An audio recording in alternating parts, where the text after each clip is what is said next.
மண்ணுலகில் இன்று தேவன் இறங்கி வருகிறார். நல்ல மனிதர் நடுவில் குழந்தை வடிவம் பெறுகிறார்.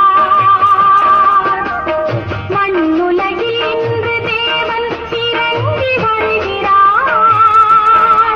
நல்ல மனிதர் நடுவில் குழந்தை வடிவம் பெறுகிறார்.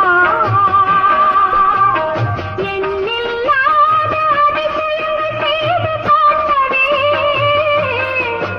ஒரு புண்ணியரின் மடியினிலே முதல்வனாகிறார்.